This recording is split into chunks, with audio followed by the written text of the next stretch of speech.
Alhamdulillahirabbil alamin. Allahumma sholli wa sallim ala sayyidina Muhammad wa ala ali sayyidina Muhammad. Yuk kita sama-sama panjatkan puji syukur kehadirat Allah Subhanahu wa taala yang sampai pada hari ini memberikan kita kesehatan, ya, nikmat bernafas dengan leluasa, nikmat untuk bermuwajahah, menuntut ilmu. Mudah-mudahan pada pagi hari ini kita mendapatkan pahala 1000 rakaat salat. Amin ya rabbal alamin. Dan juga mudah-mudahan pada hari ini Allah memanjangkan usia keberkahan buat kita karena kita bersilaturahim. Salam dan salawat semoga tercurah kepada uswah teladan kita, Nabi besar Muhammad Sallallahu Alaihi Wasallam yang begitu indah perangainya, yang begitu mudah sebenarnya untuk dicontoh, tapi berat biasanya untuk kita mencontoh. Semoga yang hadir pada hari ini Allah mudahkan untuk ittiba'ur Rasul, mengikuti apa yang dicontohkan oleh baginda Nabi besar Muhammad Sallallahu Alaihi Wasallam. Minimal pada pagi hari ini kita mencontoh senyumannya. Ya kita senyum yang paling manis. Ya tabasumuka fi wajhi akhika shadaqah. Kemudian yang saya hormati dan saya muliakan Bapak Sumarsoni, Ketua Yayasan Safa Marwah beserta jajarannya, juga kepada Ibu Eti Rohayati, Ketua Beoma Madrasah Terpadu An-Nahl, kemudian Ibu Diana, Ketua Beoma RA, dan Ibu Dewi Rosiana, Ketua Beoma MI. Assalamualaikum warahmatullahi wabarakatuh. Kita sama-sama, kita berjuang sama-sama. Mudah-mudahan kebersamaan kita ini sampai akhir nanti, ya, dan akhir daripada perjuangan kita adalah surga yang menanti insya Allah. Juga kepada seluruh orang tua murid yang sangat saya banggakan, saya sayangi karena Allah, ya, kita bersama-sama di sini. Mudah-mudahan kita bisa bersinergi dengan indah. Kita antarkan anak-anak kita sampai kita yakin kaki mereka melangkah ke surganya Allah Subhanahu wa taala. Amin amin ya rabbal alamin. Karena amanah yang Allah titipkan kepada kita ini luar biasa, ya. Seperti dalam satu hadis, al jannatu tahta aqdamil ummahat, bahwa surga itu di bawah telapak kaki ibu. Itu maknanya adalah bagaimana seorang ibu atau juga ayah itu wajib hukumnya mensurgakan anaknya. Ya, kita sendiri belum tentu, ya, masuk surga, tapi kita harus mensurgakan anak kita, masya Allah. Ya, mudah-mudahan Allah memudahkan upaya kita untuk melakukan itu. Amin. Dan juga kepada guru-guru seluruhnya yang hadir pada hari ini, I love you so much, ya.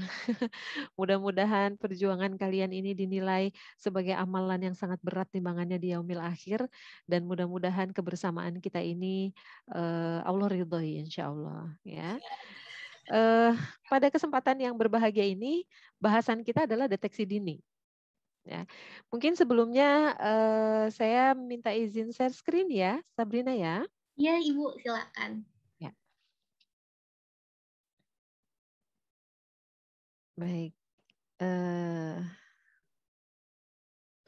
Bismillahirrahmanirrahim. Pada kesempatan kali ini kita akan membahas tentang pentingnya DDTK atau deteksi dini tumbuh kembang di Madrasah Terpadu An-Nahl.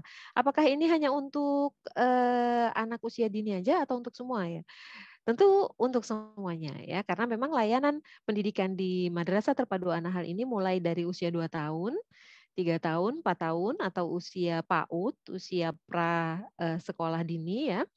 Terus kemudian selanjutnya masuk kepada pendidikan formal, yaitu 4 tahun sampai dengan 6 tahun di Raudatul Atfal. Jadi Raudatul Atfal itu formal, ya. Terus kemudian dari usia 6 tahun atau 7 tahun sampai 12 tahun di Madrasah Ibtidaiyah, ya, itu juga formal. Dan sekarang ada, ya, keputusan gubernur, ya, apa namanya, peraturan gubernur, ya, bahwa kita ada wajib belajar PAUD 1 tahun, gitu, ya. Ya mudah-mudahan nanti kita bisa betul-betul meningkatkan kualitas pelayanan kita di madrasah tercinta ini. Baik, ayah bunda yang dirahmati Allah, saya ingin bertanya dan saya berharap ayah bunda mau dengan sukacita, dengan senang hati menuliskan di kolom chat, ya. Di kolom chatnya saya ingin tahu apa hal yang paling membanggakan dari Ananda tercinta yang ayah bunda ketahui. Dari Anandanya masing-masing. Satu hal aja, satu. Yang paling membanggakan. Boleh ditulis di kolom chatnya? Udah ada nih Bu yang nulis di kolom chat. Oh ya, coba boleh dibaca? Masya Allah, katanya dari Bunda Silda nih, bundanya Delisa rajin berdoa, Masya Allah, Masya Allah. mandiri. Allahu Ada yang Akbar. bilang juga mau melaksanakan sholat 5 waktu nih, Masya lagi Allah, minta. Masya Allah, Masya Allah. Komunikatif, rajin membantu orang tua, Allahu Akbar. jujur, nurut Masya sama orang Allah, tua, Masya Allah, peduli, Masya Allah. ceria, kreatif, pemaaf, mau Allahu menghafal Akbar. Al-Quran. Allahu Akbar, Allahu Akbar. Rajin Masya sholat di Allah. masjid, Bu. Allahu Masya Akbar, Allahu Allah. Akbar. Lebih banyak belajar, senang membantu orang lain, nurut dengan banyak penuh kesadaran. Masya Allah, Masya Masya Allah, Allah. Masya Allah. Jujur dan sering share dengan uminya.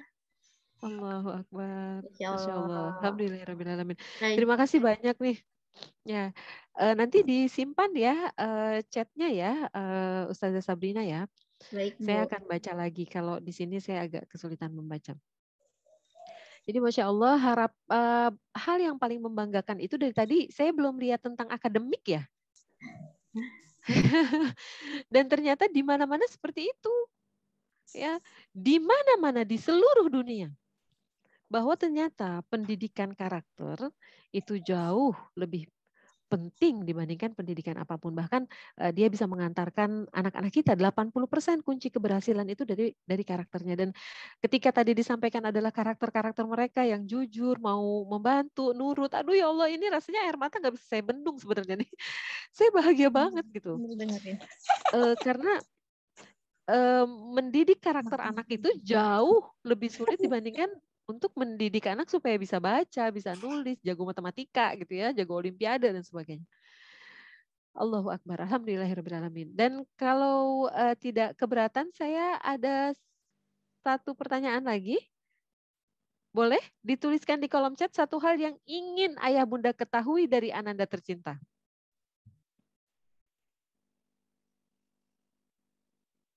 Ustazah Sabrina nanti bantu saya bacain lagi ya.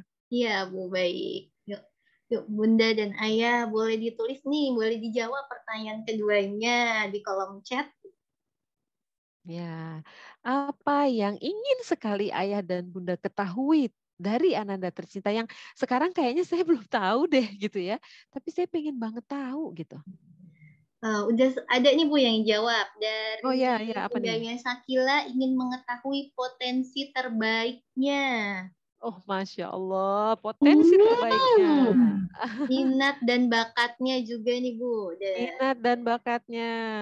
Oh, ada yang dari Bundanya Arka nih sepertinya mau mengetahui impiannya di masa depan mau jadi apa. Oh, mau tahu impiannya ya, Masya Allah. Ya, aduh seneng deh dengernya ya.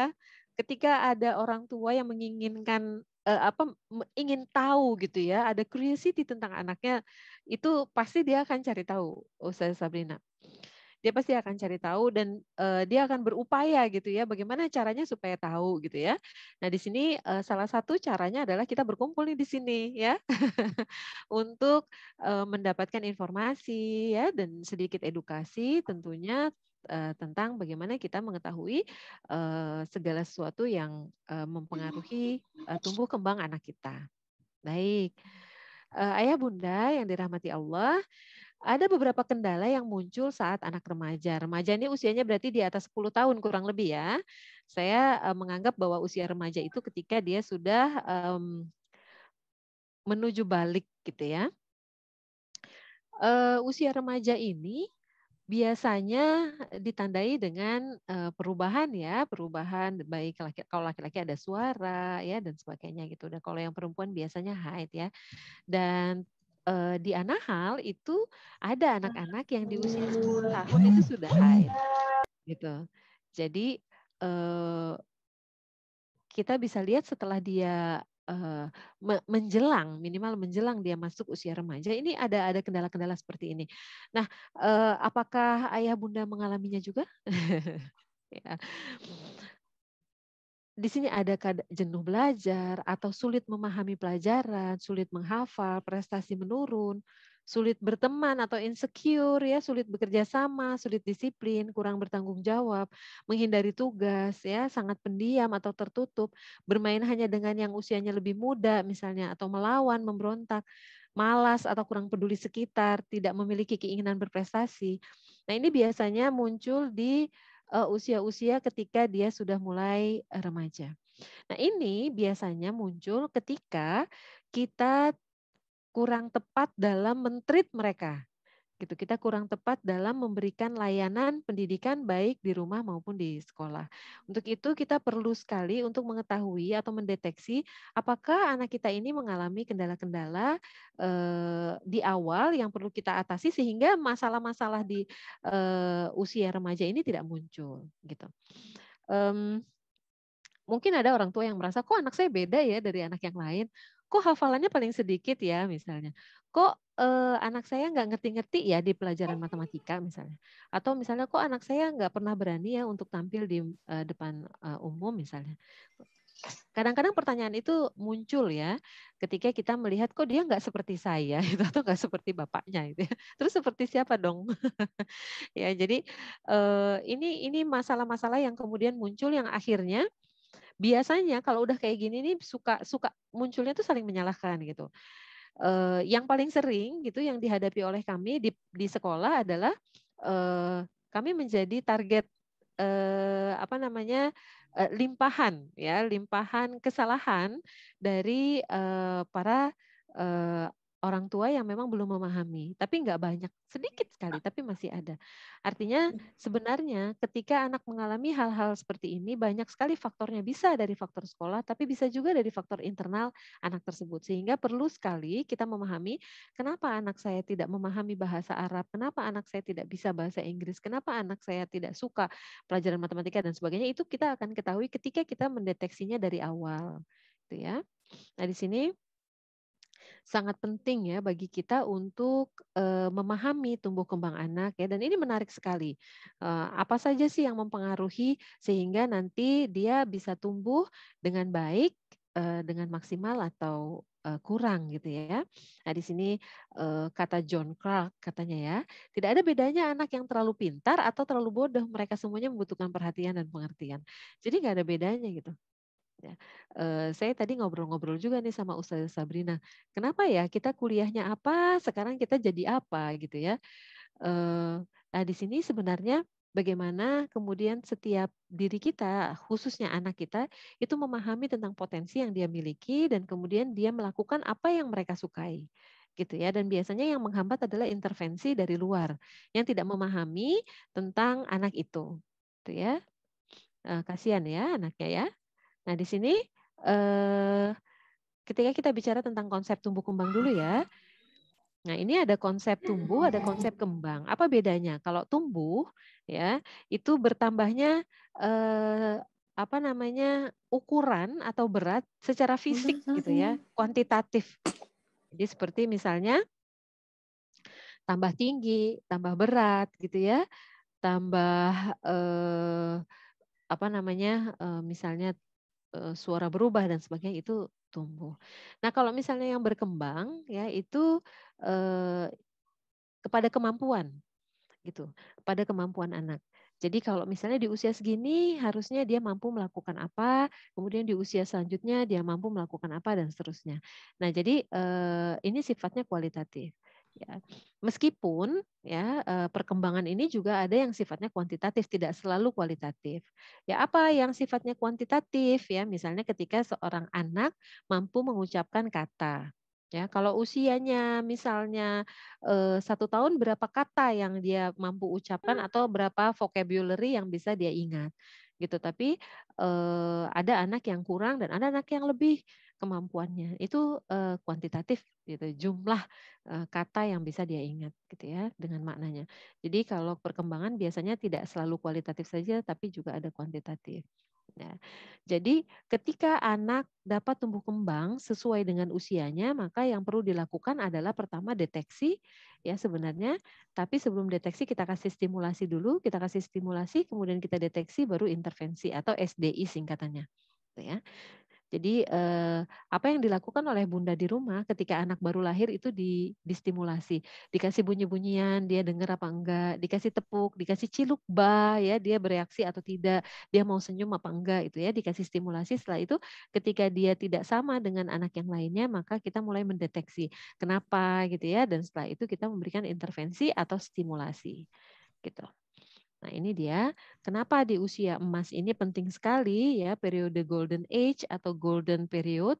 Ya, ini otak berkembang sangat pesat ya, dan ini penting sekali sehingga kita perlu mengetahui meskipun mungkin Bunda anaknya bukan di usia 0 sampai 6 tahun lagi, tapi kami perlu mengetahui apa yang terjadi pada waktu itu. Gitu, sehingga kami perlu mendeteksi atau kami perlu mencatat apa yang terjadi pada waktu itu melalui buku kesehatan.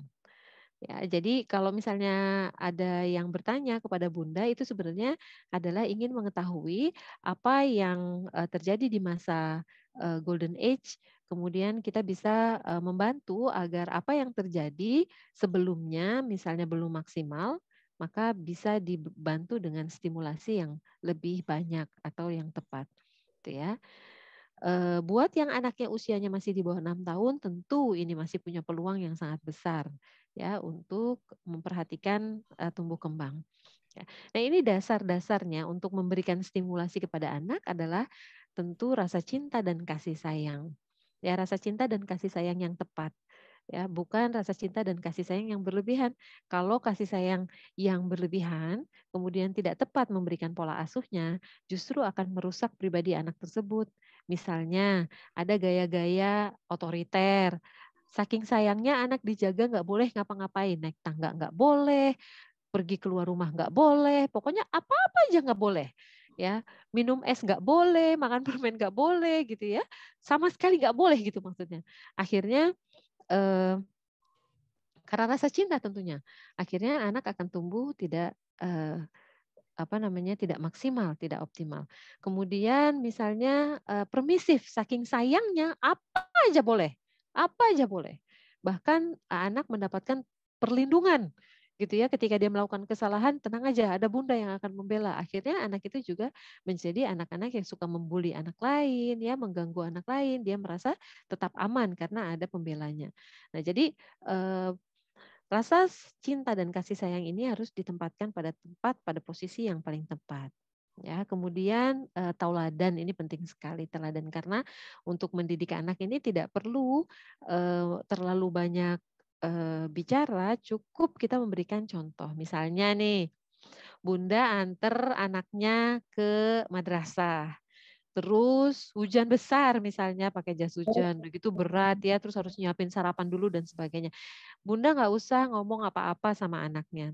Anaknya itu dalam pikirannya sudah tertanam bahwa bundaku adalah pekerja keras dan nanti kalau aku sudah dewasa aku ingin seperti bunda, seorang pekerja keras.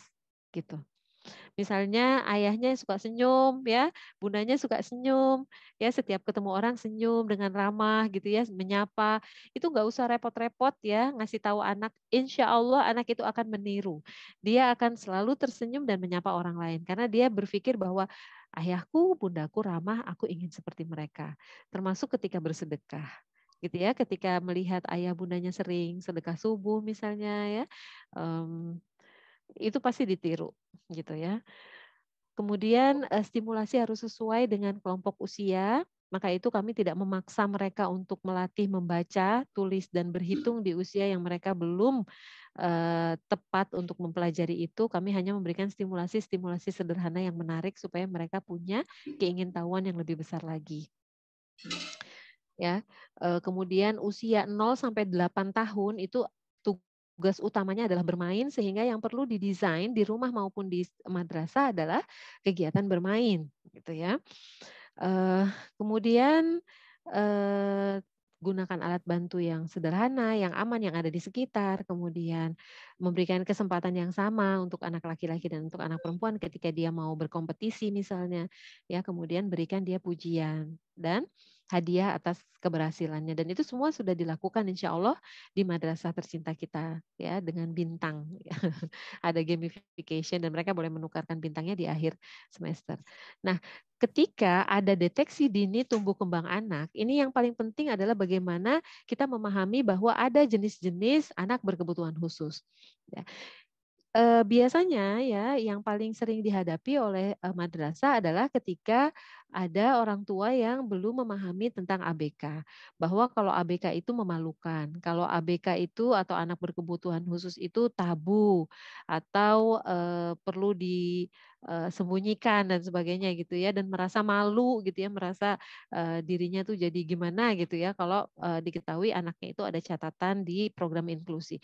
Ayah bunda tidak perlu khawatir ya, kalau di Madrasah Terpadu An-Nahl ini kami perlu sekali untuk memberikan pemahaman kepada kita semuanya ya, warga madrasah, tentang konsep ABK. Apa sih ABK gitu ya? ABK ini di sini ada macam-macam nih. Ya, bahkan yang pertama ini ada cerdas bakat istimewa atau CIBI. Cerdas istimewa, bakat istimewa. Jadi dengan anak yang IQ-nya di atas 110 misalnya ya, yang 120 ya superior, yang 130 gifted, yang 140 jenius misalnya dan seterusnya, yaitu adalah CIBI atau cerdas istimewa, bakat istimewa, atau misalnya bakat olahraga atau bakat-bakat yang lain gitu. Itu anak yang berkebutuhan khusus juga. Ya. Kemudian ada anak yang kesulitan belajar, ada disgrafia, tidak memahami tidak memahami gambar atau diskalkulia, tidak memahami angka, ada disleksia, tidak memahami huruf ya, dan ada kesulitan-kesulitan belajar yang lain gitu ya.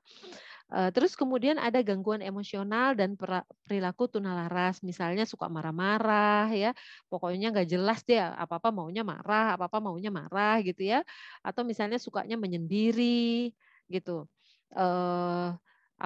suka cemas ya, kalau padahal kayaknya nggak bahaya gitu, tapi dia cemas banget, dia takut banget gitu ya. Misalnya fobia apa gitu ya, fobia cicak atau fobia kecoa atau fobia apa, padahal kan tidak terlalu berbahaya, tapi dia takutnya tuh histeris gitu ya. Atau anaknya suka sedih, suka menyendiri gitu ya, itu juga salah satu gangguan emosional atau perilaku tunanetra ya. Atau anaknya suka berkelahi di sekolah ya, atau dia nggak suka berkelahi tapi suka ngebully anak yang lain gitu. Atau dia tidak peduli dengan barang-barangnya sendiri, atau dia peduli dengan barang orang lain dan dia merasa merasa memiliki barang temannya gitu ya. Ya dan sebagainya. Jadi banyak sekali ya masalah-masalah di gangguan emosional, atau misalnya tidak mau berkompetisi sama sekali, atau dia cepet banget putus asanya gitu. Ya baru gambar sedikit jelek, buang. Gambar sedikit keluar garis sedikit, buang. Pokoknya gampang sekali putus asa, terus sudah aku nggak mau lagi gitu ya. Seperti itu. Terus ada lagi keterbelakangan mental atau tunagrahita ya. Di keterbelakangan mental ini ada macam-macam nih. Jadi kecerdasan itu kan seperti ada levelnya atau spektrumnya ya. Ada yang misalnya di bawah 40 itu Down syndrome, kemudian 40 sampai 50, 50 sampai 60 itu semua ada nama-namanya gitu ya. Sampai ada borderline gitu ya di 70, 80, terus 80, 90 itu slow learner gitu. Itu macam-macam nih untuk keterbelakangan mental atau mental retarded gitu ya. Nah, kemudian ada masalah perkembangan fisik. Kalau perkembangan fisik misalnya terlalu kecil atau terlalu gemuk, obesitas, atau misalnya tidak memiliki salah satu anggota tubuh misalnya, atau anggota tubuh yang tidak berfungsi seperti cerebral palsy. Nah, kemudian ada juga spektrum autistik, ada ADHD atau attention deficit and hyperactive disorder. Jadi ada gangguan konsentrasi ya dan hiperaktif ya, gangguan pemusatan perhatian dan hiperaktif. Seperti itu ya. Nah, di sini sehingga perlu ada instrumen deteksi dan kemudian nanti dari pihak madrasah ada intervensi di dalam setting inklusinya gitu ya. Nah, ini yang perlu kita ketahui ya kenapa ini perlu dikenali gitu, kenapa ABK ini perlu kita kenali karena autistik misalnya, tidak selalu anak itu tidak bisa konsentrasi sama sekali atau pecicilan lari sana mondar mandir gitu ya. Bukan seperti itu atau clapping ya gerak-gerak terus, nggak selalu begitu. Autistik kadang-kadang spektrumnya sederhana sekali gitu. Ya, untuk orang dewasa yang punya spektrum autistik ringan, itu biasanya begitu dewasa gitu ya, itu dia kalau ngomong ceplas-ceplos, nggak mikirin perasaan orang. Karena memang dia biasanya hanya fokus kepada dirinya sendiri. Ya, sulit apa namanya, sulit untuk berbasa-basi. Misalnya kalau dikasih apa-apa, "Terima kasih ya," apa, enggak, biasa aja gitu. Ya. Nah, itu biasanya mungkin dia memang ada spektrum autistiknya, tapi ringan sekali. Jadi tidak selalu bahwa di apa namanya, di ABK ini selalu yang berat. Ya, ini perlu dikenali karena ini perlu untuk identifikasi karakteristik kebutuhan cara belajar mereka. Ya, terus kemudian mengoptimalkan intervensi ya dan proses pembelajaran yang ada di madrasah. Ya, sehingga segala hak anak itu bisa terpenuhi. Kami di Anahal ini tidak menerima kasus-kasus berat. Kami hanya menerima yang mild atau yang ringan. Ya, karena kami belum mampu untuk yang berat-berat seperti tunanetra, tunadaksa, tunarungu. Kami nggak bisa karena belum ada guru yang mampu untuk braille, belum ada guru yang mampu untuk apa namanya membaca apa bahasa isyarat gitu ya. Sehingga kami tidak menerima yang berat. Autistik juga kami menerimanya yang Asperger atau yang punya kemampuan untuk autis tapi mampu untuk belajar gitu. Ya, mampu didik gitu. Bukan hanya yang mampu latih gitu. Baik, bagaimana cara mendeteksinya? Nah, ini biasanya kalau di Anahal ya ada serangkaian tes psikologi ya. Ada wawancara juga, kemudian ada observasi, analisa biografi atau sejarah kehidupan tadi yang saya sampaikan bahwa nanti guru-guru kalau home visit nanya-nanya tuh tengkurapnya kapan ya, kapan mulai bicara dan sebagainya itu kami sedang menganalisa biografi. Setelah didiagnosa kemudian ada konsekuensi dan ada saat itu ya. Nah ini deteksi dini tumbuh kembang anak. Ya, ini untuk menemukan apabila ada penyimpangan dan kemudian penyimpangannya dideteksi, kemudian kita intervensi. Ayah bunda yang dirahmati Allah, untuk instrumen yang kami gunakan ya, ini ada dua macam nih, ada dua kategori, ada untuk mendeteksi pertumbuhan, ada untuk mendeteksi perkembangan. Untuk mendeteksi pertumbuhan kita menimbang ya berat badannya kita timbang, terus kemudian tinggi badan, lingkar kepala gitu ya. Nah selama BDR kita minta tolong sama ayah bunda tolong ukur gitu ya. Kemudian kita lihat garis pertambahan berat badan, tinggi badan, dan lingkar kepala pada grafik menggunakan KMS atau KIA. Kalau di Anahal ada buku kesehatan yang lengkap di dalamnya sudah ada isiannya gitu ya, maksudnya tinggal diisi. Kalau untuk perkembangan kita ada KPSP atau kuesioner pra-screening perkembangan, ada TDD atau tes daya dengar, ada TDL, tes daya lihat, ada KMPE atau kuesioner mental perilaku emosional, ada MCAT untuk autism, ada Conners ya gangguan pemusatan perhatian dan hiperaktif. Gitu. Jadi ini digunakan ketika Ananda pertama kali masuk. Ya. Nah, ini penyimpangan pertumbuhan misalnya ya di sini nih ada yang garisnya itu di bawah garis normal gitu ya. Terus kalau yang seperti ini garisnya ini masih normal ya. Terus kemudian juga KPSP ini ya ada pertanyaan yang harus dijawab. Kalau dihitung jumlah ianya, kalau jumlah ianya 9 atau 10 berarti sesuai. Kalau ianya 9 harus diteliti kembali. Kalau ianya 7 atau 8 meragukan. Ya, kemudian harus dites ulang. Kalau jumlah ianya kurang dari 6 ini berarti ada penyimpangan. Nah, apa itu KPSP ini seperti ini? Ya, jadi pertanyaannya itu kalau ianya itu semakin banyak berarti ini semakin baik gitu ya. Bila diberikan sebuah pensil, dapatkah anak Anda mencoret-coret kertas tanpa bantuan dan petunjuk dan seterusnya gitu ya. Ini contoh kuesionernya. Terus kemudian ini datanya nanti dimasukkan ke sini. Kemudian ada tes daya lihat, terus ada chat ini untuk autism ya. Terus kemudian untuk mental ini emosional ya. Pertanyaannya ada 14 sebenarnya, tapi di sini ada 12 seperti apakah sering marah-marah, mudah tersinggung, gampang nangis gitu ya. Terus apakah anak Anda tampak menghindar dari teman-teman atau keluarganya ya, merasa sendirian, menyendiri, sedih sepanjang waktu, kehilangan minat gitu ya. Apakah anak Anda terlihat berperilaku merusak dan menentang? Ya, apakah memperlihatkan adanya perasaan ketakutan dan kecemasan berlebihan? Ya, apakah punya perilaku kebingungan? Apakah ada perubahan pola tidur?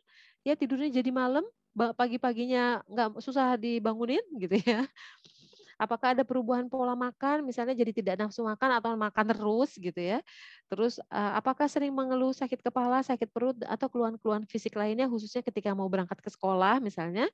Terus apakah anak sering putus asa kalau atau berkeinginan untuk mengakhiri hidupnya? Ya Allah ya sedih banget ya karena kita juga lihat ternyata banyak sekali anak-anak usia SD dan SMP yang bunuh diri, nauzubillah min dzalik ya. Apakah anak-anak menunjukkan kemunduran perilaku ya seperti misalnya dia seperti anak kecil ngisap jempol lagi ya, ngompol lagi, nggak mau pisah sama orang tuanya dan seterusnya. Ya, apakah anak Anda sering melakukan apa namanya? Perilaku yang berulang-ulang ya dan seterusnya.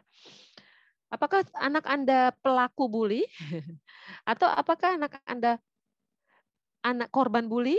Jadi pertanyaan-pertanyaan itu perlu untuk dijawab ya. Nah ini kalau yang ini GPPH ini atau ADHD Attention Deficit and Hyperactive Disorder. Apakah punya spektrum apa namanya ada kesulitan untuk berkonsentrasi anaknya gitu ya? Tidak kenal lelah, aktivitasnya berlebihan, mudah menjadi gembira, impulsif, mengganggu anak lain ya, gagal menyelesaikan kegiatan setelah dimulai dan seterusnya. Gerak aja pokoknya, mondar-mandir, nggak bisa diam. Nah ini perlu juga untuk diketahui karena nanti akan berpengaruh terhadap hasil belajarnya. Ya. Lalu bagaimana setting madrasah inklusifnya nih di Anahal ya. Nah ini pelaksanaannya seperti ini nih Ayah Bunda ya. Pertama diterima dulu nih penerimaan siswa baru, setelah itu diobservasi. Nah kalau ada temuan maka langsung didesain nih ya. Desainnya gimana? Ya, kalau yang dengan orang tua, ini pembicaraan dengan orang tua. Biasanya kita suka menemukan anak-anak itu belum siap masuk SD nih, belum siap masuk MI, tapi orang tuanya tetap mau masuk MI. Nah, biasanya dipanggil orang tuanya sama tim inklusi untuk membuat surat pernyataan ya bahwa selama 6 bulan kan masih 6 bulan nih biasanya penerimaan kan di bulan November atau Desember ya. Bunda dan ayah bersama guru mau bersama-sama untuk meningkatkan kemampuannya lagi. Terus nanti kalau sudah masuk madrasah tidak menuntut hasil yang sama dengan anak yang lain dan seterusnya ya. Kemudian menandatangani surat pernyataan tadi. Kemudian menyiapkan shadow teacher atau guru bayangan apabila dianggap perlu shadow ya. Kemudian ada ini untuk apa ini shadownya? Untuk implementasi program inklusinya. Kemudian ada jadwal pertemuan eksternal ya. Kemudian ada laporan terapis. Nah, ini yang perlu dilakukan oleh ayah dan bunda apabila ditemukan anak itu berkebutuhan khusus ya. Termasuk kebutuhan khusus itu ketika anak mengalami gangguan emosional seperti dia tiba-tiba murung, nafsu makannya berubah, enggan ke sekolah dan sebagainya. Kemudian merancang standar rapot ya. Kalau untuk sekolah nih yang warna merah nih untuk sekolah nih ya. Untuk madrasah merancang standar rapot, kemudian merancang kegiatan khusus, pembinaan guru, jadwal pertemuan internal, ada progress report.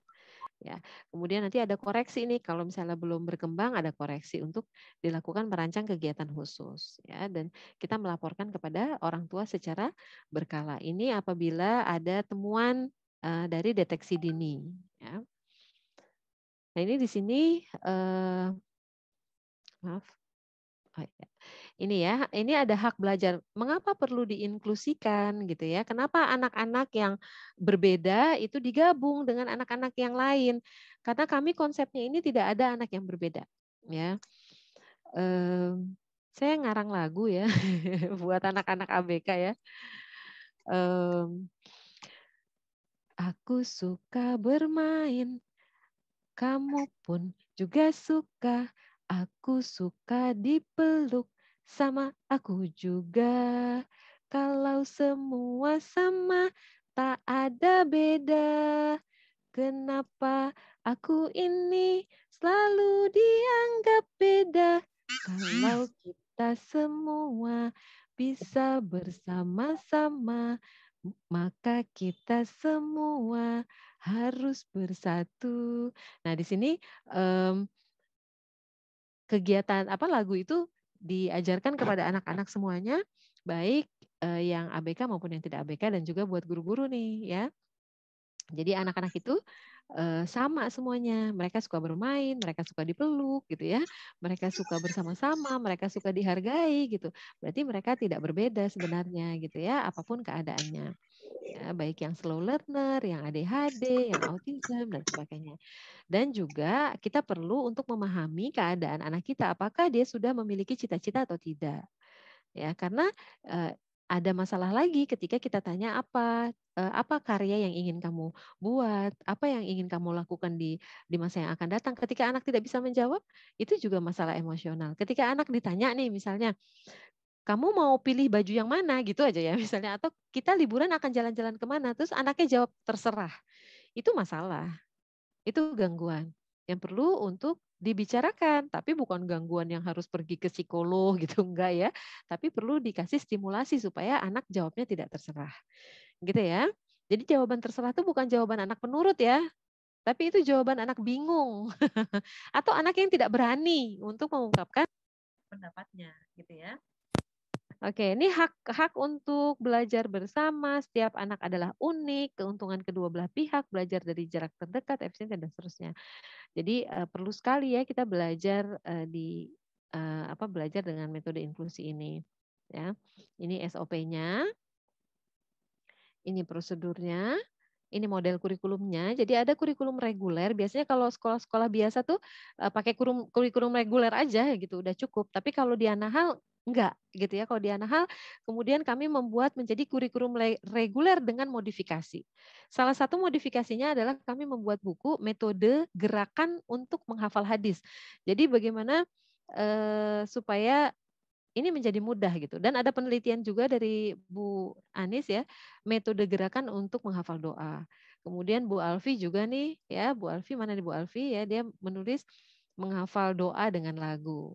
Ya, jadi kita berusaha untuk memodifikasi metode-metode yang mudah agar anak bisa memiliki kemudahan dalam mencapai target-target yang memang sudah ditentukan di lembaga.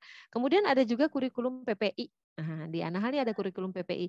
Jadi untuk anak-anak yang berkebutuhan khusus ini kurikulumnya sendiri. Ya, namanya perencanaan pembelajaran individu. Perencanaan pembelajaran individu ini sangat individual bagi anak-anak yang memang membutuhkan keindividuannya, gitu ya.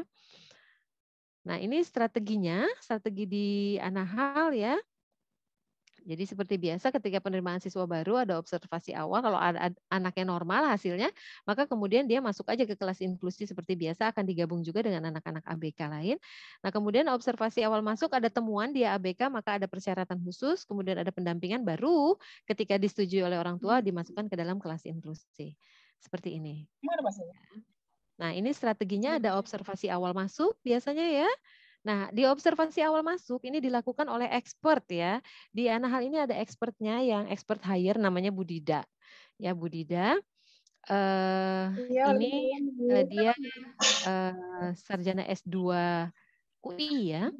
Dia yang menjadi psikolog dari Anahal, expert hire.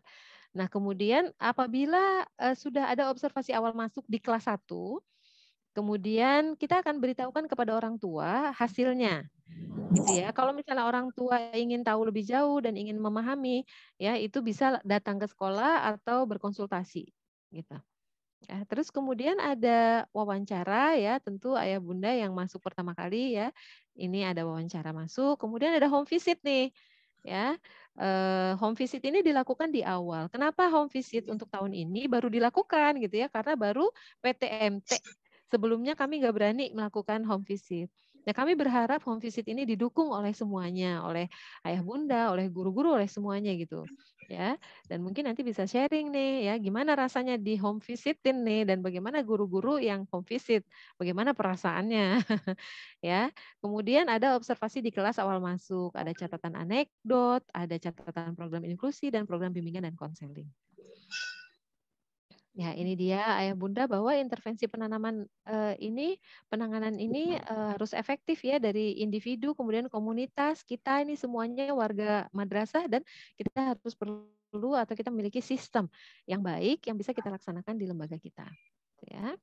Nah, ini ada buku kesehatan nih.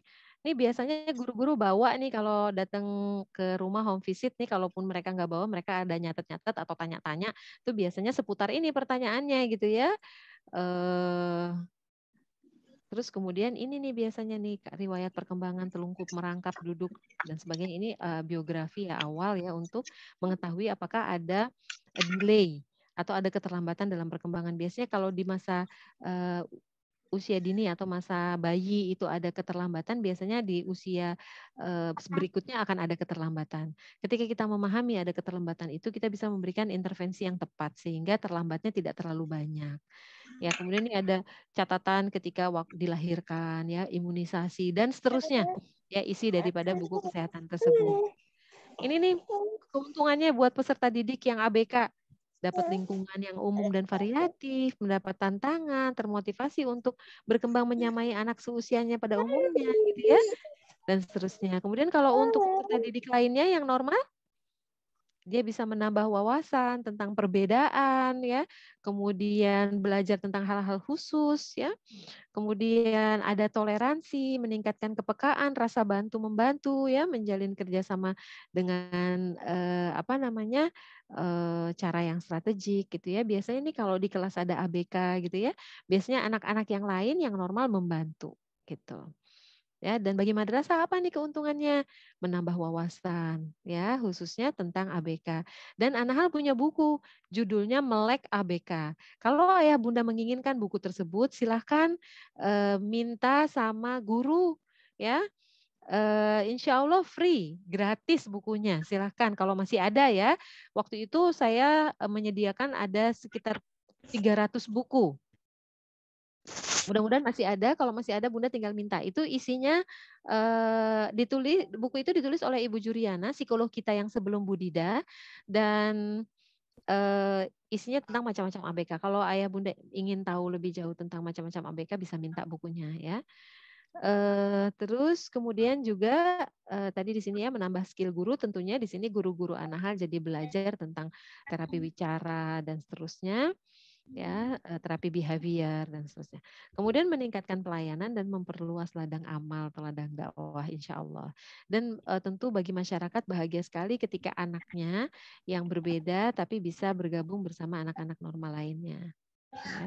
Ini yang paling penting ya Ayah Bunda di akhir slide saya adalah bahwa kita perlu sekali untuk memahami anak kita. Kita kadang-kadang merasa anak kita baik-baik aja, normal-normal aja, nggak ada masalah apa-apa, tapi terus kemudian ada masalah di kemudian hari, seperti dia sudah tidak mau belajar lagi, bosan, jenuh, mengganggu, dan sebagainya. Nah, ini biasanya karena observasinya memang kurang akurat. Kemudian yang kedua yang perlu kita lakukan adalah dukungan yang kuat. Ya, setelah kita menemukan sesuatu dari anak kita, apapun itu, kita perlu memberikan dukungan yang kuat. Jangan kita hindari, enggak kok, oh anak saya ini kesambet, oh anak saya begini karena temennya, oh anak saya begini, ntar juga lama-lama bisa, dan seterusnya. Jadi itu berarti kita belum memberikan dukungan yang kuat. Untuk memberikan dukungan yang kuat, kita perlu mengobservasinya secara akurat, kemudian kita memberikan intervensi yang tepat. Ya, intervensi yang tepat, insya Allah. Barangkali itu yang bisa saya sampaikan pada kesempatan kali ini, dan saya lebih suka untuk membuka kesempatan tanya jawab dengan ayah bunda semuanya, dan saya serahkan kepada Ustazah Sabrina kembali. Dari saya sekian. Assalamualaikum warahmatullahi wabarakatuh.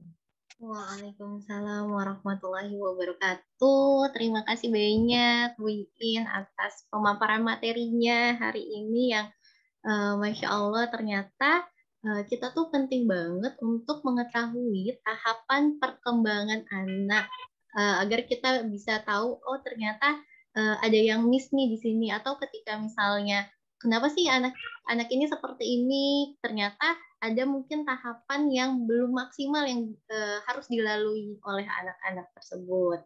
Tuh, Masya Allah. Terima kasih sekali lagi Bu In kepada ayah dan bunda. Silakan jika ada yang ingin ditanyakan.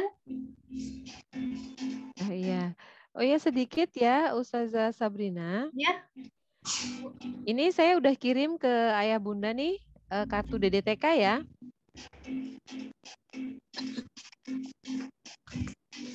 Kelihatan nggak? Kelihatan Bu. Tapi buram ya. Makanya saya udah kirim sih ke grup ya tentang kartu DDTK ini. Dan ini sebenarnya kartu yang sangat mudah untuk dilihat oleh ayah bunda semuanya untuk mengingat-ingat kembali waktu kecil anaknya tuh kayak gimana. Jadi ada 5 bidang nih ya, ada 5 nih. Yang pertama gerakan kasar, yang kedua gerakan halus, terus kemudian yang ketiga pengamatan ya, kemampuan mengamati anak, kemudian kemampuan bicara dan kemampuan sosialisasi. Nah, ini ada usianya nih Sabrina. Jadi ada usia 4 bulan, 8 bulan, 12 bulan, 18 bulan, 24 bulan, 36 bulan atau 3 tahun ya, 48 bulan atau 4 tahun dan 60 bulan atau 5 tahun. Nah, ini tahapan yang bisa dilihat nih misalnya nih usianya kita lihat yang usia 3 tahun misalnya. Di usia 3 tahun dia motorik kasarnya dia bisa turun tangga sendiri nih, tapi yang tangga yang pendek ya. Dia bisa turun tangga sendiri motorik kasarnya. Motorik halusnya apa nih? Dia bisa menggambar nih, dia bisa mencoret-coret maksudnya. Ya, di usia 3 tahun dia bisa main ya. Pemusatan perhatiannya dia bisa main dengan mainannya sendiri gitu. Dia bisa asik bermain dengan mainannya sendiri. Kemudian kemampuan bahasanya anak ini sudah bisa tanya sama orang tuanya. Ini apa gitu. Itu siapa? Ini untuk apa dan sebagainya. Dia sudah mulai bisa bertanya. Kemudian untuk kemampuan sosialisasinya dia sudah bisa bermain dengan temannya. Nah, ini juga bisa kita lihat kalau misalnya dulu di usia berapa anak itu bisa turun dari tangga. Oh, dulu dia bisa turun dari tangga dari umur 1,5 tahun udah bisa. Berarti dia cepat gitu ya, dia nggak ada keterlambatan. Kalau oh dia bisanya ketika dia udah umur 4 tahun, oh berarti dia ada keterlambatan atau ada delay. Nah, berbahaya apabila delaynya itu sampai 2 level di bawahnya. Ya, jadi usianya 4 tahun tapi kemampuannya misalnya di usia 2 tahun dan lebih dari 1, misalnya di kemampuan bahasanya atau di kemampuan motorik halusnya gitu. Misalnya gitu ya, salah satu dari 5 ini ternyata ada 2 yang tertinggal. Nah, itu perlu sangat diperhatikan gitu. Ya, misalnya lagi kapan anak mulai berjalan sih? Gitu. Anak mulai berjalan itu biasanya di usia 12 bulan, 1 tahun nih udah mulai bisa jalan tapi pegangan ya. Pegangan. Terus kapan anak itu sudah bisa berjalan sendiri dengan tegap ya, dengan lancar di 1,5 tahun. Nah, ternyata dia terlambat bisa jalannya di usia misalnya 3 tahun. Nah, ini berarti kita perlu mewaspadai, berarti bukan harus khawatir ya Sabrina ya. Ya ayah bunda ya, tidak perlu khawatir tapi kita perlu untuk menandai oh anak saya ada keterlambatan, mungkin keterlambatan bicara atau keterlambatan sosialisasi. Nah, ini yang kemudian akhirnya harus kita observasi secara akurat, kemudian kita dukung anak itu dan kita berikan intervensi yang tepat gitu. Barangkali itu tambahannya ya Ustazah Sabrina. Iya Bu. Terima kasih. Insya Allah. Ini udah ada beberapa pertanyaan nih Bu. Langsung Oh saya iya, bacakan aja saja atau bagaimana? boleh, boleh, boleh. Oke. Itu yang Eh, raise hand itu mau nanya apa ya Umi Khaira 1B?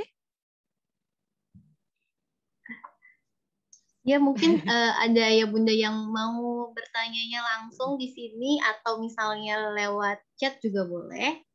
Iya. Sebelumnya saya ingatkan nanti akan ada link absensi yang bisa diisi ayah dan bunda dan nanti insya Allah akan ada sertifikat yang bisa diterima oleh ayah dan bunda.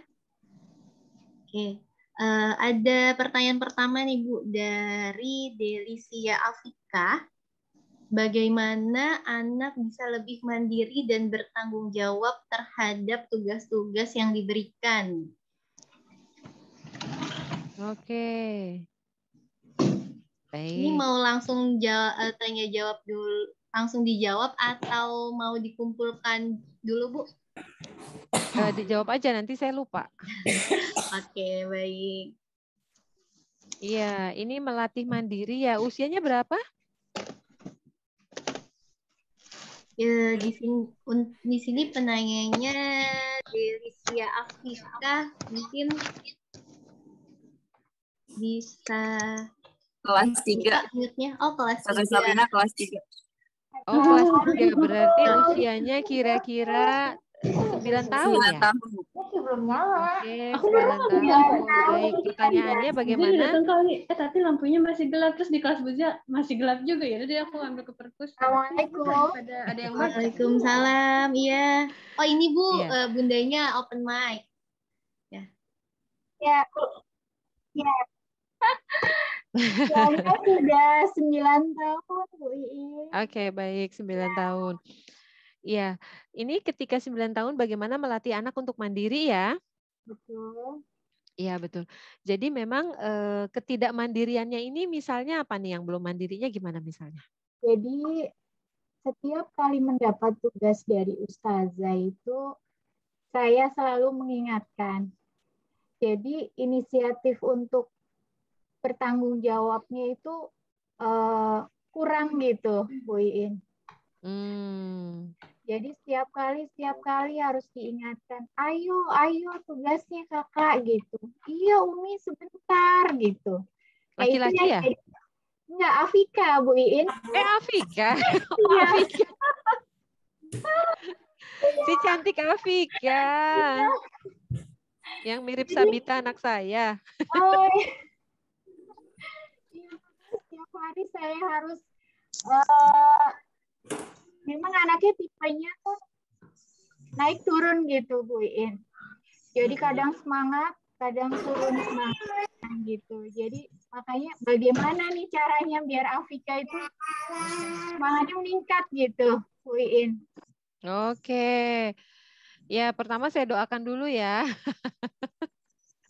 Mudah-mudahan. Bunda, maaf ke mute tadi. Ya. Iya. Oh, saya enggak kan? Enggak. Jadi begitu, Iya. Terima kasih. Iya, jadi memang anak itu pasti kita pengennya semuanya anaknya mandiri ya. Betul. Pokoknya pengennya dia bisa mengerjakan sendiri gitu. Kalau dulu apa namanya, waktu anak saya masuk SD tuh anak saya tuain dulu tuh ya. Kayaknya Afika juga deh. Ya Bun. Afika sudah hampir 5 ya Bu Iin. Kelompok bermainnya 2 tahun.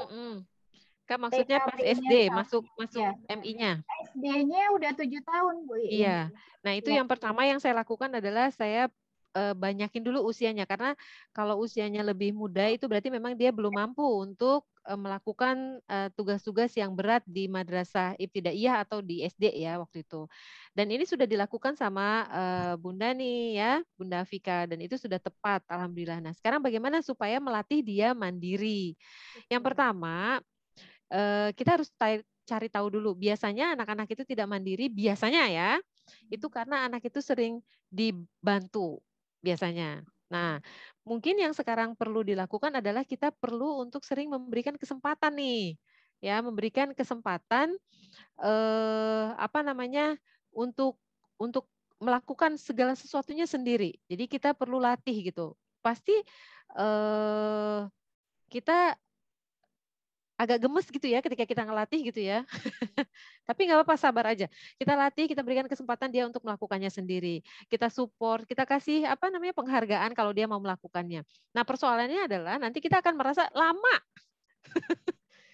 Aduh, lama banget gitu. Ini ngerjainnya lama, nggak apa-apa gitu ya. Aduh ini kapan selesainya gitu ya. Biasanya kan anak kalau makan tuh ya nggak mandiri lama ya. Pokoknya mau melakukan apa-apa tuh jadi lama gitu. Mandi kalau nggak dibantu jadi lama gitu. Nah akhirnya kita perlu untuk bersabar sedikit gitu ya untuk memberikan kesempatan sebanyak-banyaknya anak untuk melakukan segala sesuatunya sendiri dan kita bersabar karena pasti ya resikonya adalah dia akan melakukannya lama gitu. Terus hindari full mom ya. Kalau perlu titipkan sekali waktu di rumah neneknya dan dia perlu melakukan segala sesuatunya sendiri. Kalau selama ini selalu dapat bantuan gitu ya, kita nggak tega gitu misalnya, gitu ya. Dan biasanya anak-anak seperti ini akhirnya nanti kalau di pesantren nggak betah. Kenapa ya anak saya kok di pesantren nggak betah gitu? Karena memang biasanya kalau di pesantren kan full sendiri gitu ya. Segala sesuatunya itu sendiri gitu. Ya mungkin itu ya kalau masukan dari saya sama doa deh, doa terus sama edukasi. Biasanya edukasi sama anak itu melalui cerita. Gitu, kisah-kisah kemandirian, kisah-kisah kemandiriannya Rasulullah, kisah-kisah kemandiriannya para sahabat, sahabiyah gitu. Ya. Kisah-kisah di zaman Rasulullah di mana banyak anak-anak yang sangat mandiri seperti Sabil dan sebagainya. Jadi kita bisa mengorek informasi sebanyak-banyaknya tentang kisah-kisah inspiratif yang bisa kita ceritakan kepada anak gitu. Bahkan saya dulu suka cerita gitu, cerita ngarang sesaat gitu. Jadi pokoknya mikir dulu sebentar cerita. Kodok gitu ya, atau katak yang suka pergi nggak izin gitu. Karena anak saya yang laki-laki kalau main nggak izin dulu. Terus saya cerita tentang katak yang pergi tidak izin dicariin, ternyata dia, pokoknya ngarang aja gitu. Jadi memang kadang-kadang kita jadi perlu kreatif gitu untuk cerita. Tapi kalau untuk usia Afika yang sudah mulai remaja, ceritanya dari kisah-kisah sahabiyah, kisah-kisah Rasulullah itu lebih tepat. Terus doanya di dekat dia, doanya dia dengar gitu. Ya, ketika kita sedang berdoa di atas sajadah, selesai sholat kita berdoa, dia dengar. Ya Allah, jadikanlah Afika anak yang baik, jadikanlah Afika anak yang solehah, yang berdaya guna untuk dirinya, bisa menolong dirinya, jadi mandiri dan sebagainya. Itu bisa itu. Dan ketika dia sudah tidur, ya dia udah tidur nih, bisikan di telinganya. Bunda bangga sama kamu. Bunda sayang sama kamu. Bunda bahagia memiliki kamu. Kamu anak yang mandiri. Gitu. Nanti akan terekam di bawah sadarnya dan dia akan seperti itu insya Allah. Insya Allah. Mudah-mudahan Allah mudahkan ya Bun. Dan kami semua segenap keluarga besar Anahal akan turut membantu, akan turut menolong dan menghantarkan upaya Bunda dengan doa-doa yang menembus langit insya Allah. Ya Sabrina, sampaikan kepada guru-guru yang lain kita doakan Afika.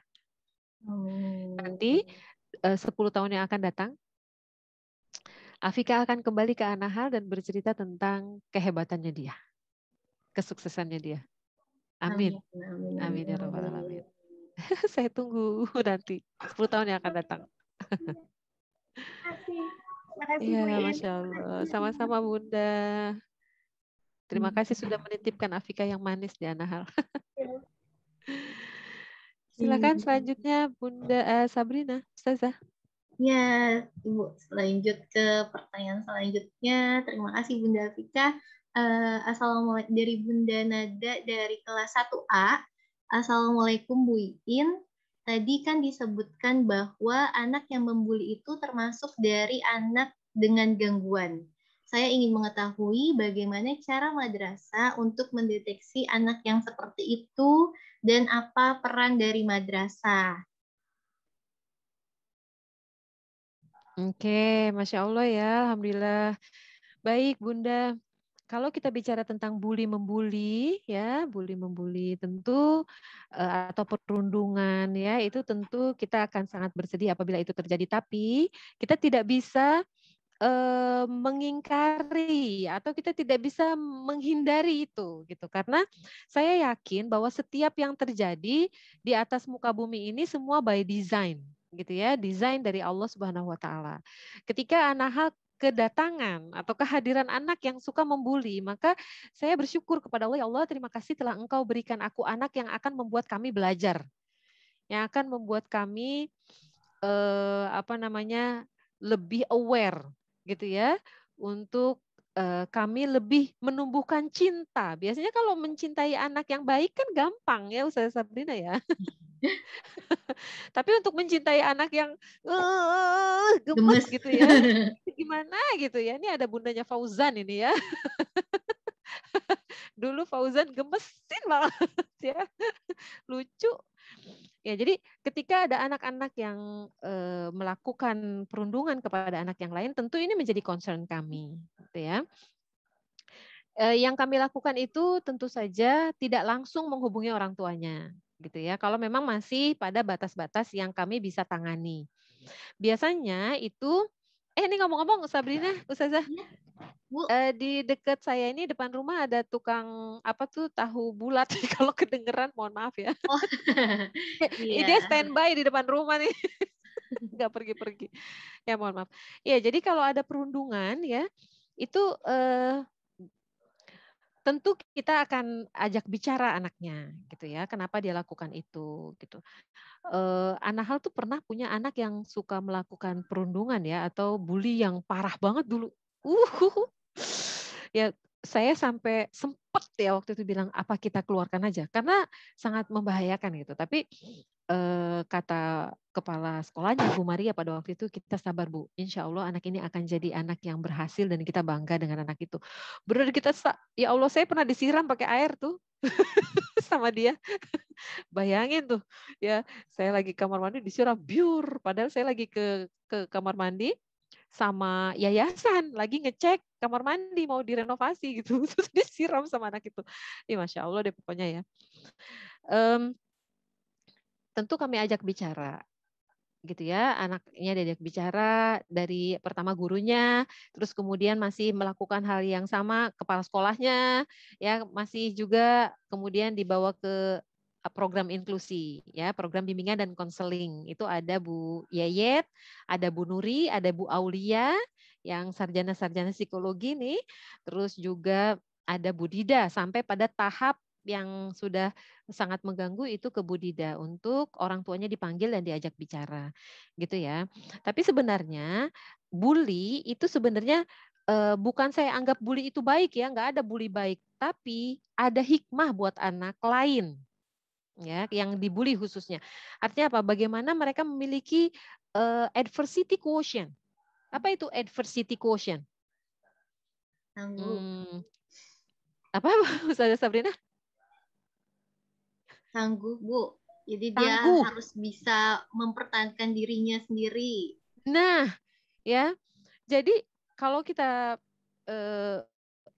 ini untuk saya kalau anak saya dibully ya, kalau anak saya dibully, saya menganggap bahwa anak saya sedang disiapkan untuk menghadapi sesuatu yang lebih berat di masa yang akan datang. Mungkin dia akan jadi calon pemimpin, gitu. Atau mungkin nanti ketika dia punya rumah di suatu tempat, ada tetangganya yang mengganggu, dia sudah tahu bagaimana dia harus berbuat. Jadi ada yang namanya adversity quotient. Adversity quotient ini kecerdasan ketahan malangan. Dan itu nggak bisa dipertajam kecuali dengan exercise gitu. Dan saya menganggap bahwa setiap peristiwa yang ada di atas muka bumi ini itu adalah exercise dari Allah ya untuk kita semua tentunya, untuk kita atasi, untuk kita hadapi, kita selesaikan gitu. Dan untuk anak yang ngebully ya memang dia anak yang memiliki masalah dengan itu emosional, gangguan emosional ya Ustazah Sabrina ya. Dan ini memang perlu diatasi gitu. Cuma buat anak-anak yang dibully bagaimana gitu. Ya buat anak-anak yang dibully, kalau saya bilang sama anak saya yang dibully, ya ini tiga anak saya korban bully semua nih. Waktu sekolah ya. Sekolahnya nggak di Anahal. Tapi korban bully gitu di luar. Itu saya bilang, Allah sedang menyiapkan sesuatu yang dahsyat buat kamu di masa yang akan datang sehingga kamu dilatih saat ini. Gitu. Apa yang perlu kamu ambil? Apa yang perlu kamu lakukan? Dia bilang, aku mau memaafkan, katanya. Soalnya kalau aku balas, dia akan melakukan sesuatu yang lebih besar lagi kepadaku yang lebih jahat. Jadi aku lebih baik memaafkan, gitu. Terus apalagi, gitu? Apalagi, gitu ya? Saya tanya apalagi yang perlu kamu lakukan, gitu. Terus ketika dia nggak tahu, saya bilang, saya bantu ya, saya probing. em, saya bilang, kamu boleh bilang sama dia kalau aku tidak mau diperlakukan seperti ini. Akhirnya dia punya kemampuan untuk bertahan gitu, untuk aku nggak mau diperlakukan seperti ini. Biasanya anak-anak yang korban bully itu anak-anak pendiam gitu, Iya. anak-anak yang nggak bales gitu. Akhirnya Jadi saya dibully latih anak terus ya, saya Bu? bukan untuk saya latih anak saya bukan untuk membalas ya, bukan untuk membalas. Tapi melatih anak saya untuk mampu mengucapkan kata aku tidak mau diperlakukan seperti ini gitu. Kan itu bukan perkara yang gampang ya. Iya. Itu susah gitu. Akhirnya biasanya kalau sudah dewasa karena tidak terlatih untuk bisa asertif, itu kan asertif ya, perilaku asertif. Ketika dia tidak mampu untuk melakukan tindakan asertif, begitu dia dewasa dia menjadi yes ma'am gitu. Apa katanya iya aja, Iya, padahal nggak iya. dilakuin juga. Karena dia nggak bisa bilang enggak gitu. Ya, jadi tentu kalau di anak hal ini kita punya jenjang nih ya. Kalau masalahnya itu di kelas, tentu langsung dicatat di dalam anekdot record ya, anekdot record ya atau catatan peristiwa yang dilakukan oleh guru di dalam kelas yang menemukan peristiwa tersebut. Kemudian kalau memang peristiwanya sederhana langsung didamaikan oleh guru. Kalau misalnya masalah itu tidak teratasi, maka kemudian ke jenjang berikutnya ke kepala sekolah dan ke program inklusi. Sampai dengan perlu memanggil misalnya Budida dan orang tua. Barangkali seperti itu ya Bunda, itu yang dilakukan oleh madrasah. Dan kita juga sering berdoa bersama nih guru-guru ya. Kita baca doa Robitoh loh. Allahumma innaka ta'lamu anna hadhil qulub qad istama'at ala mahabbatik wal taqat ala ta'atik wa tawahadat ala da'watik dan seterusnya. Sambil kita membayangkan wajah anak satu-satu tuh yang ada di kelas, kita bayangin supaya hati mereka bersatu. Gitu. Dan tidak ada sesuatu yang terjadi di atas muka bumi ini kecuali ada manfaat di dalamnya. Wallahu a'lam, barangkali itu ya. Iya, terima kasih banyak Bu Iin. Ini lanjut ke pertanyaan selanjutnya. Ternyata banyak sekali nih Bu, orang tua sangat antusias untuk bertanya. Alhamdulillah. Pertanyaan selanjutnya dari Bunda Fatma. Assalamualaikum, Bu, anak saya sindrom Down. Apakah termasuk ABK berat dan apakah itu bisa gabung atau masuk di sekolah biasa? Baik, terima kasih Bunda Fatma. Untuk anak dengan Down syndrome, biasanya kalau Down syndrome itu punya ciri khas ya, atau ciri khusus seperti moon face ya, wajahnya memang khusus ya. Terus juga biasanya IQ-nya itu di bawah 60. Ya, tapi nah, itu rata-rata seperti itu. Sehingga anak ini tidak bisa dimasukkan di kelas inklusi. Biasanya seperti itu ya. Kenapa tidak bisa di kelas inklusi? Karena kalau di kelas inklusi itu kita kan membaginya menjadi 3 ya. ABK kita bagi jadi 3. Yang pertama, siap didik. Yang kedua, siap latih. Yang ketiga, selalu mendapatkan bantuan seumur hidupnya. Gitu. Kalau yang siap didik itu bisa. Nah, yang siap latih itu tidak bisa. Kalau yang tidak bisa dibantu sama sekali apalagi, itu berat sekali. Kalau yang siap latih itu anak-anak yang dia itu bisa dilatih untuk melakukan sesuatu, tapi dia tidak siap didik. Artinya secara IQ ya akademik dia tidak mampu gitu. Nanti ketika dimasukkan ke kelas inklusi dia akan sangat berat. Meskipun ada anak-anak Down syndrome yang berhasil sampai kuliah di UNJ. Ada. Cuma akhirnya kayaknya nggak sampai lulus tuh. Ya artinya memang berat gitu untuk anak-anak seperti itu. Jadi apa yang harus kita lakukan ketika kita memiliki anak dengan stadium yang berat, maka yang perlu kita lakukan adalah kita menempatkan anak ini di pendidikan yang sesuai dengan apa yang dibutuhkan. Gitu. Ya. Jadi seperti misalnya di sekolah khusus ya, kan ada tuh sekolah khusus namanya kan ada yang A itu untuk yang tunanetra gitu ya. yang B untuk yang tunarungu, yang Iya. C untuk yang tunagrahita ya. Nah, nanti masuknya ke yang C, yang tunagrahita gitu. SLBC gitu. Nah, di sana anak itu akan dilatih gitu, akan dilatih. Biasanya kalau Down syndrome itu dia siapnya siap latih. Nah, dia akan dilatih apa? Dia akan dilatih keterampilan. Keterampilan itu akan sangat dia butuhkan untuk masa depannya. Dilatih menolong dirinya sendiri, dilatih untuk berkreativitas, dilatih untuk keterampilan-keterampilan khusus seperti misalnya keterampilan apa dia sukanya menggambar, apa dia sukanya menjahit, apa dia sukanya apa nih gitu ya. Biasanya kalau dia sukanya mencuci misalnya ya, nanti dia bisa mengoperasikan mesin cuci. Nanti dia bisa buka laundry atau dia jadi pemilik atau bos laundry gitu ya.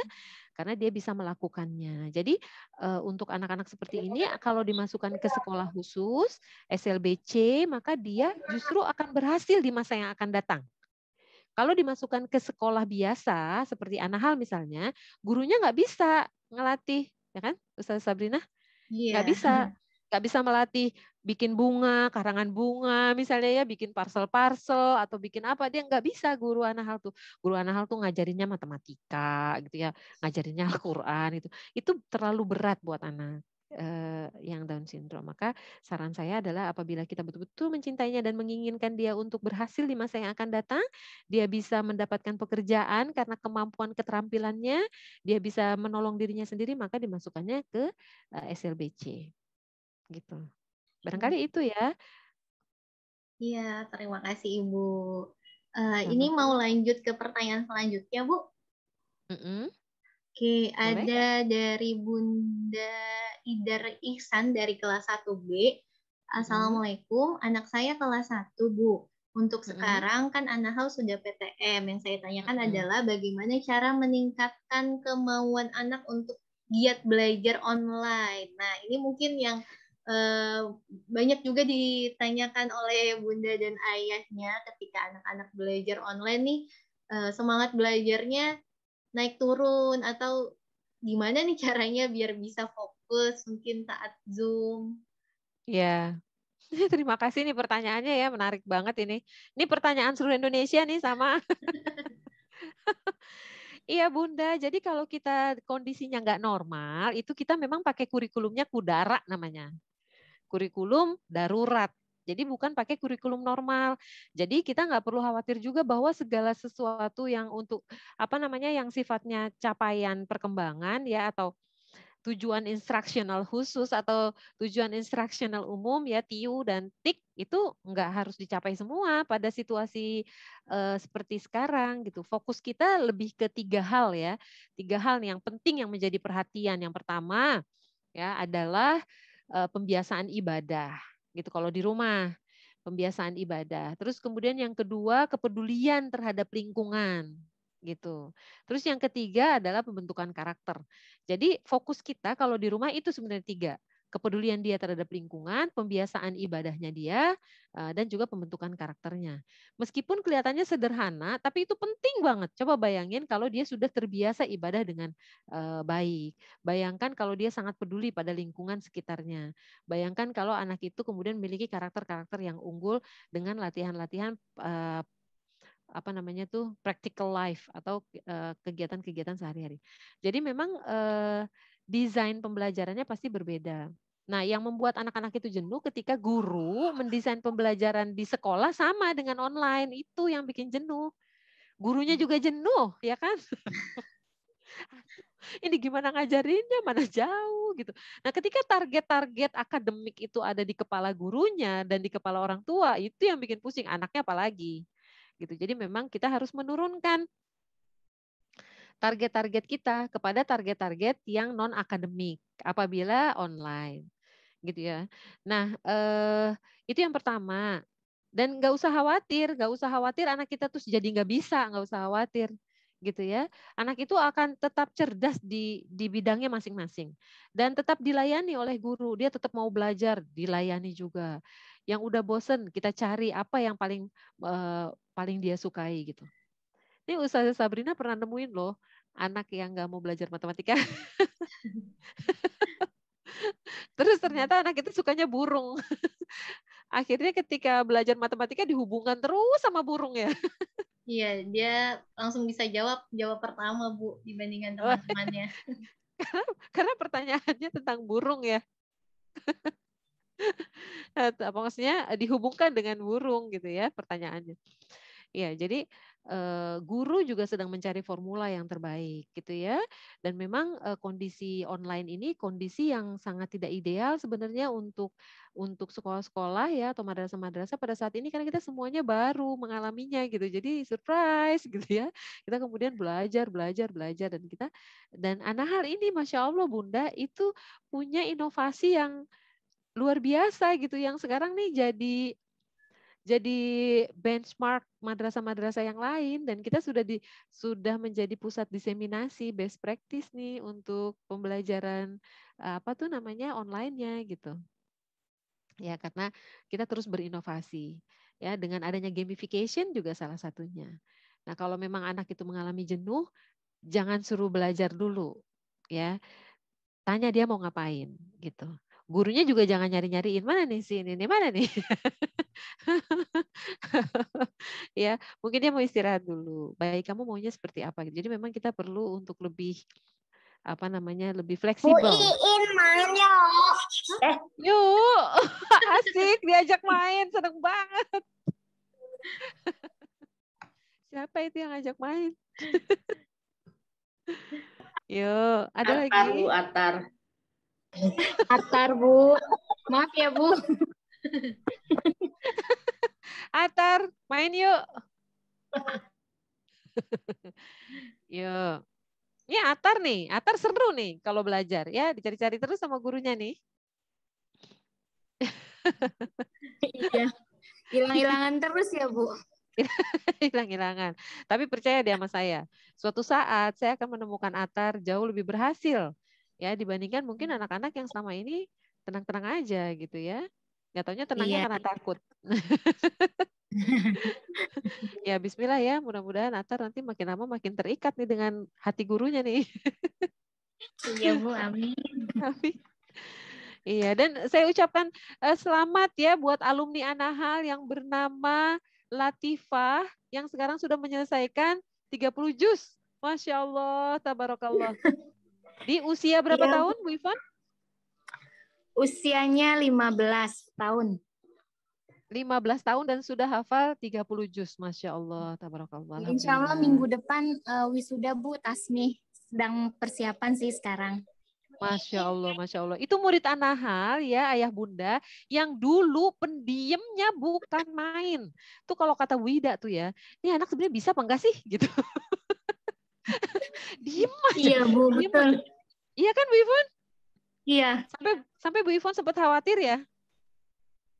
Iya.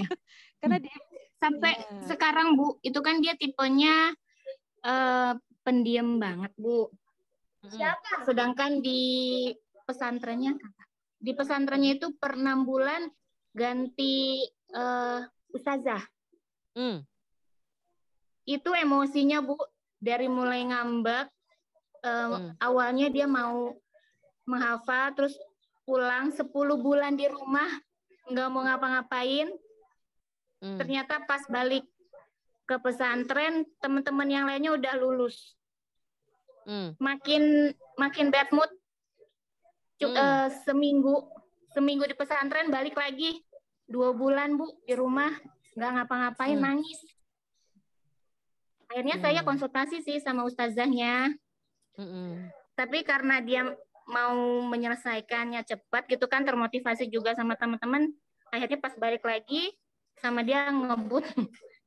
Gitu. Karena di sana semakin lama di pesantrennya semakin malu. Bukan kayak bukan kayak di sekolah biasa, semakin lama kan kayak kakak kelas gitu, Bu. Kalau di sana semakin menjadi kakak kelas semakin malu. Masya Allah ya. Jadi ini anak ya buat saya itu masuk ke dalam catatan khusus dulu ya. Karena Iya, Bu. pendiamnya gitu sampai saya nggak tahu ini anak gimana gitu. Tapi Masya Allah dia sudah berhasil menyelesaikan 30 juz yang kita sendiri belum tentu bisa. Betul. Sama orang tuanya juga, Bu. Jangankan menghafal, kayaknya baca Al-Quran aja udah salah-salah melulu. Nah, ya Allah, Masya Allah ya. Jadi kita perlu untuk melejitkan potensi anak nih. Jadi kita jangan ragu-ragu atau jangan pesimis di masa-masa sekarang gitu ya. Dan keberhasilan anak itu kita nggak pernah tahu kapan gitu. Dan Masya Allah gitu ya, yang belum berhasil jangan kecil hati karena sebenarnya kita hanya sedang mengantarkan keberhasilan dia di waktu yang sudah Allah tentukan di Lauhul Mahfuz, yang sudah Allah tetapkan bahkan sebelum anak itu dilahirkan. Masya Allah ya. Baik. Ada lagi? Ya, ini masih ada Bu beberapa pertanyaan. Mau dilanjutkan atau bagaimana? Iya, kita sampai jam berapa? Kita sampai jam 11, Bu. Oke, ini kita masih punya 15 menit? Iya, betul. Boleh, boleh. Oke, lanjut dari Muhammad Sultan Madinah. Ustazah, anak saya cerebral palsy, terlambat dalam gerak dan menulis, serta yang lainnya menghitung juga ada kesulitan sedikit. Sekarang umurnya sudah 6 tahun. Apakah tahun depan saat usianya 7 tahun sudah bisa masuk ke madrasah? Oke. Baik, ini cerebral palsy. Kalau cerebral palsy ini kan sebenarnya ada kerusakan pada otak ya, kerusakan pada otak yang kemudian menyentuh di otak bagian tertentu yang akhirnya membuat dia menjadi cerebral palsy atau CP. Nah, CP ini macam-macam nih, tergantung kerusakan otaknya. Ada yang sedikit ya, berapa persen gitu ya. Saya kurang paham tentang itu. Tapi yang jelas cerebral palsy itu bisa diterima di Anahal ya dengan kondisi mild atau ringan gitu. Kalau misalnya di Anahal sendiri ketidakmampuan baca atau ketidakmampuan menulis di awal masuk itu nggak jadi masalah sebenarnya. Asal anak itu memang dalam kondisi siap didik gitu. Siap didik. Alhamdulillah Allah takdirkan kami ya Madrasah Terpadu Anahal memiliki guru-guru yang hebat-hebat, yang sabar-sabar. Allahu Akbar ya Alhamdulillah. Dan kami berazam bahwa ini adalah bagian dari dakwah yang akan mempersatukan kami tidak hanya di dunia tapi juga di akhirat sehingga kami siap gitu sebenarnya dengan kondisi-kondisi ketika memang anak membutuhkan perhatian-perhatian. Tapi memang di Anahal ini apabila ada ABK kita tidak bisa menerima lebih dari 2 anak di dalam satu kelas. Gitu. Ya, dan ini perlu diobservasi juga di awal apakah anak ini nanti memang bisa diterima atau enggak gitu. Ya kami sih berharap bisa ya dengan kondisi yang ringan gitu. Kalau cerebral palsy ini kan ada yang sampai lumpuh lunglai seluruh tubuh, ada yang cuma kaki, ada yang cuma tangan, ada yang cuma masalah SI aja atau sensori integrasi aja gitu ya. Seperti misalnya ketika berjalan, ketika dia berlari dan sebagainya itu berbeda dengan anak yang lain, itu sebenarnya nggak masalah gitu. Ya, tinggal kita lihat aja nanti ya hasil observasinya. Ya, mudah-mudahan bisa, Bunda. Barangkali itu ya, Sabrina ya. Bu. Oke, mungkin ada satu pertanyaan lagi nih. Bagaimana cara mengatasi anak yang mengalami perubahan emosional selama belajar di masa pandemi? Tensi berbicara menjadi lebih tinggi, tidak sabar ketika mengerjakan tugas, dan putus asa dari tugas yang diberikan. Ya.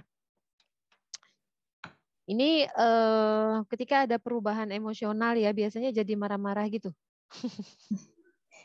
Iya, Bu Iin. Oh, siapa ini? Umi Fatia, Bu Iin. Oh. Fatia juga. Umi Fatia, pertama-tama saya doakan ya Umi Fatia diberikan kekuatan, kesabaran, kemudahan dalam mengantarkan Fatia menjadi bidadari surga suatu saat nanti ya. Amin. Amin. Baik, ini kalau masalah perubahan emosional semuanya berubah, Bun. Sama Ustazah Sabrina juga tuh. berubah ya. Wah, gitu kan. Tarik nafas. Ya, artinya nggak perlu khawatir, tapi bukan berarti untuk diabaikan ya.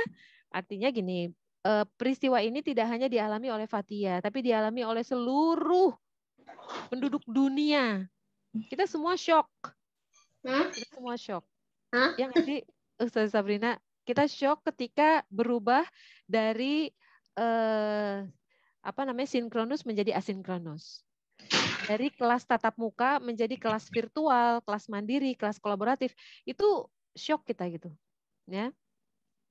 Jadi ketika aduh, ini apaan sih, ini gimana caranya gitu ya. Jadi kalau ditanya siapa sekolah atau madrasah paling bagus di dunia tuh, sekolahnya siapa? Saya bilang saya. Karena pasti sudah berusaha berinovasi dan saya nggak lihat sekolahan yang lain gitu, karena nggak sempet gitu kan. Nggak sempat. Jadi bagaimana kemudian anak ini menjadi berubah emosionalnya, nggak apa-apa. Jadi pertama kita maklumi dulu, kemudian kita cari sebabnya. Kita cari sebabnya.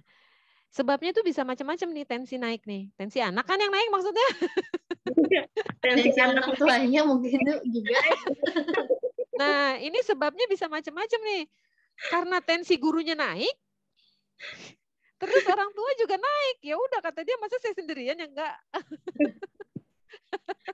Saya juga gitu ya. Iya Bunda, jadi ini juga menjadi masalah kita bersama gitu ya, masalah perubahan emosional karena memang perubahan kondisi ya. Mudah-mudahan ini setelah PTMT semuanya berangsur-angsur kembali normal gitu ya. Tapi sih memang bisa juga ya karena sebab-sebab lain ya. Mungkin dia sedang merasakan sesuatu. Usianya 3 tahun. Kelas 3 ya? Kelas 3, 9 tahun. Dia mungkin merasakan sesuatu di sekolah gitu, atau merasakan sesuatu yang tidak nyaman ketika online gitu. Nah ini perlu dikonsultasi. Itu Buin, maaf, kan adiknya juga kan di TKA ya, karena saat itu kalau belajar online kan saya mendampingi adiknya juga gitu. Apakah merasa cemburu saya hanya mendampingi adiknya atau bagaimana? Oh, Masya Allah, itu ketemu.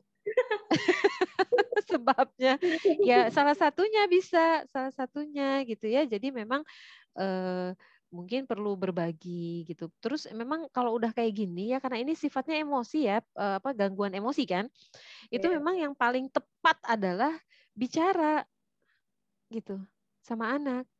Bicara bisa diawali dengan cerita, dengan dongeng, kemudian kita tanya bagaimana perasaannya. Makanya di setiap tuntunan atau apa sih kayak modul-modul yang dibuat di Anahal itu pasti ada pertanyaan di bawahnya, bagaimana perasaan kamu mengerjakan ini gitu.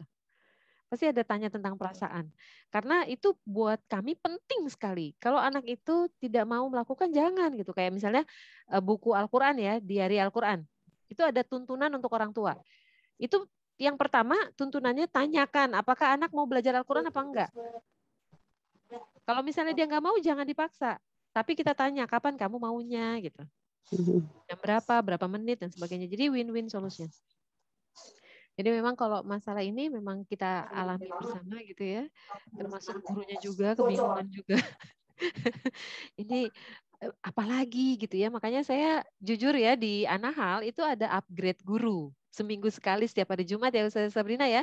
Iya, Bu. Itu kegiatan saya itu materinya seputaran bagaimana teknik membuat bahan ajar online, bagaimana teknik membuat modul yang benar, bagaimana teknik. Jadi membantu guru-guru supaya mereka bisa memberikan layanan pembelajaran terbaik buat siswanya. Tapi memang kalau online ya kita mesti sabar. Iya, ya mudah-mudahan nanti saya bilangin sama gurunya ya. Sudah sering konsultasi juga sih Bu Iin sebenarnya.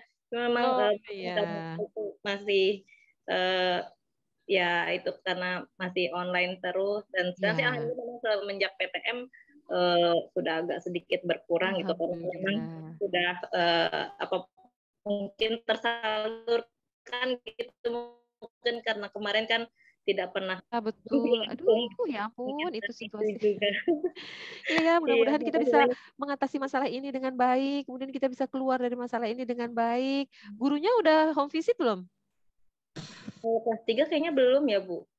Oh iya, nah ini. Tapi Jadi kemarin sudah sempat silaturahmi juga sih sebelum ada itu. oh iya. Ya, nanti gurunya home visit untuk lebih dekat sama Fatianya, biar Fatianya juga lebih apa namanya, jadi lebih akrab sama gurunya gitu, jadi kangen. Iya. Iya, terima kasih banyak, Bu. Sama-sama. Ini Ustazah Sabrina cerita deh. Ustazah Sabrina udah home visit belum? Sudah, Bu. Udah. Gimana rasanya home visit dari sisi guru? Rasanya jadi banyak informasi yang diketahui sih Bu, karena kan selama ini 1,5 tahun ya anak-anak tuh belajarnya di rumah, apalagi memang anak-anak yang saya pegang sekarang adalah sebagian besar dari kelas 1, jadi kayak udah tahu nih mereka perkembangannya. Akhirnya ketika home visit jadi tahu kenapa misalnya setiap saat Zoom sering tutup kamera, terus habis gitu suka misalnya terlambat untuk datang Zoom. Oh, karena begini nih situasinya di rumah atau kondisi emosional anaknya tuh seperti ini. Iya, Masya Allah ya. Jadi buat guru-guru juga mudah-mudahan bisa segera menyelesaikan home visitnya supaya semakin mengenal anak-anak dan semakin bisa memahami nih masalah-masalah yang dihadapi sama anak ketika belajar ya. Alhamdulillahirrahmanirrahim. Dan buat ayah bunda terima kasih banyak atas kesediaannya untuk di home visitin nih sama guru-guru. Terima kasih banyak ya, gak usah repot-repot.